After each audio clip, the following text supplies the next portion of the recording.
Mesdames et messieurs, nous vous souhaitons la bienvenue à bord de Sweet Papy Podcast. Une des premières choses que j'ai pu comprendre en observant de près mes Sweet Papy, c'est qu'ils ont une mémoire immédiate un peu raplapla. Mais les souvenirs anciens ne demandent qu'à revenir en les stimulant. Aujourd'hui, dans ce 3e épisode de la série spéciale sur le voyage, nous partons au temps de nos Sweet Papy, puisque en stimulant mon Sweet Papy, j'ai réussi à avoir des informations sur ce qu'il a retenu lui et qui l'avait particulièrement impressionné. Orchestrer le quotidien de nos aînés lors de leur perte d'autonomie, tout en se préservant, est un défi journalier, un challenge émotionnel et logistique que nous allons relever ensemble. Vous allez pouvoir compter sur une information claire, du soutien, pour vous organiser avec bienveillance et mieux vivre ce moment intemporel. Je m'appelle Anne, 3 fois aidante comme vous peut-être. Je vous délivre les conseils pratiques des aidants, des experts dans leur domaine, des soignants expérimentés, le tout pour développer un accompagnement de qualité.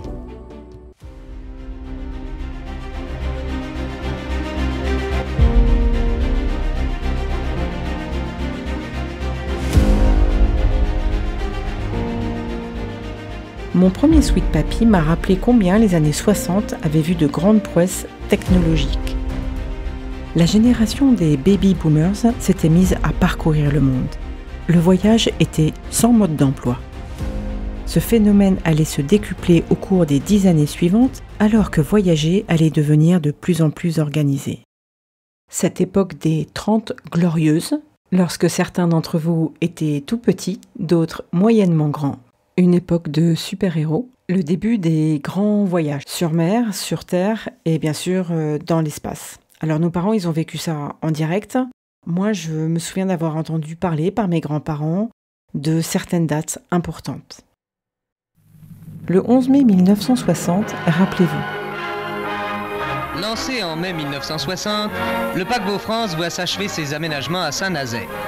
Ces 2 cheminées, dont la hauteur est celle d'un immeuble de 6 étages, de quoi loger 50 personnes, apparaissent aujourd'hui débarrassées de leurs échafaudages à 3 semaines des essais en mer. Et le 3 février, le plus long paquebot du monde voguera vers l'Amérique. Le paquebot France, un géant des mers, était mis à l'eau, une fierté nationale. On bâtit France comme un monument national, on le veut puissant, 160 000 chevaux, vitesse de croisière 31 nœuds, soit 57 km/h. On l'équipe de technologies de pointe 100% française. Moteur turbo, 4 ailerons stabilisateurs qui par gros temps réduisent le roulis.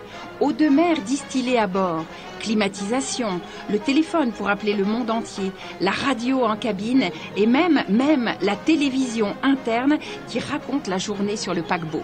Le 12 avril 1961, Youri Gagarin est le premier homme à quitter la Terre.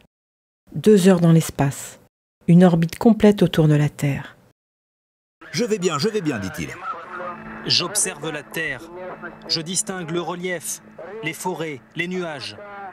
La capsule file à 28 000 km/h, 1h45 pour faire le tour de la Terre. Sur 2, les soviétiques annoncent enfin la tentative. Moscou vous parle. Le premier homme dans l'espace est un citoyen soviétique. L'URSS exulte. Le monde entier est sidéré. Les États-Unis sont humiliés en pleine guerre froide. Officiellement, l'atterrissage s'est bien passé, mais en réalité, ce fut un cauchemar. À l'entrée dans l'atmosphère, Gagarine perd le contrôle, part en toupie. Au bord de l'évanouissement, il s'éjecte et termine dans un champ. Indemne, la capsule s'écrase, heureusement, vide.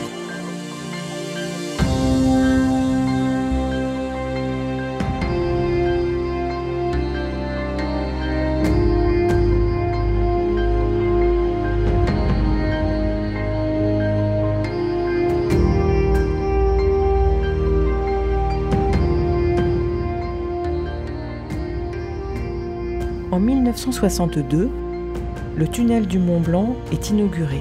C'est le plus long tunnel routier du monde à l'époque. 14 août 1962, la foule des officiels se trouve à 400 mètres de la dernière paroi qui les sépare du côté italien. 2, 3. Quelques hésitations, puis la roche part en fumée pour la plus grande joie des 350 ouvriers qui ont creusé l'ouvrage.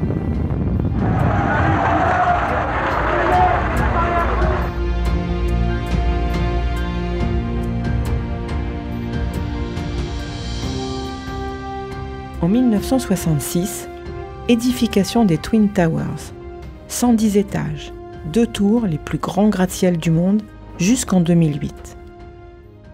Le 2 mars 1969, le pilote André Turca s'installe aux commandes du prototype qui allait devenir le Concorde. Tuesday, November 22nd, 1977, 8:49 a.m. The first commercial Concorde flight, Air France 001, smoothly touches down on runway 31R at New York's John F. Kennedy International Airport, after a 3.5-hour flight from Charles de Gaulle Airport in Paris, followed 2 minutes later by British Airways Flight 171 from London.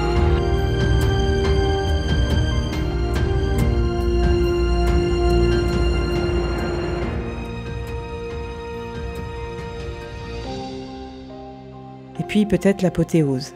Le 21 juillet 1969, l'homme marche sur la Lune.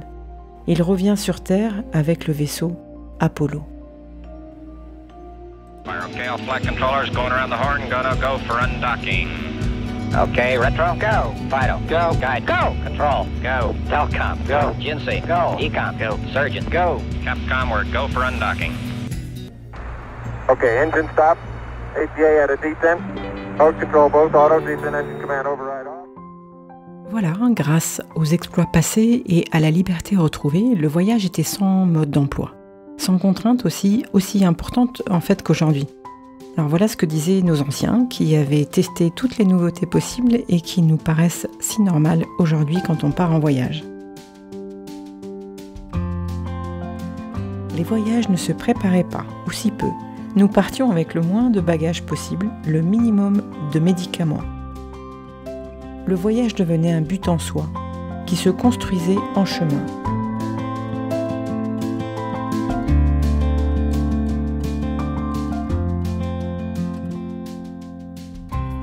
La route prise, elle ne nous lâchait plus. La découverte était fabuleuse. C'était beaucoup plus facile qu'on ne le croyait.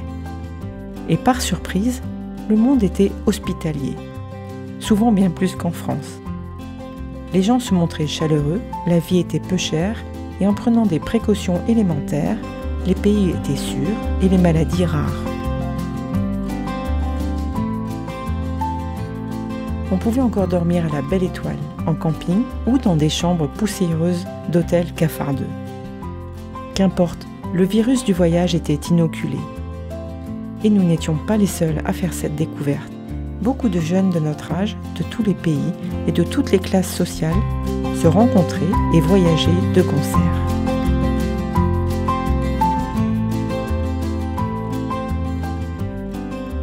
Nos Sweet Papy adorent revoir ces images où ils étaient présents. Il ne faut absolument pas négliger de les faire retourner dans le passé. Il ne faut surtout pas oublier la simplicité du partage, la sincérité de l'émotion et la gratuité de l'échange qu'on peut avoir avec nos Sweet Papy. On se retrouve la semaine prochaine pour un nouvel épisode. Cette fois-ci, on retourne avec Lucie et dans le voyage. À bientôt!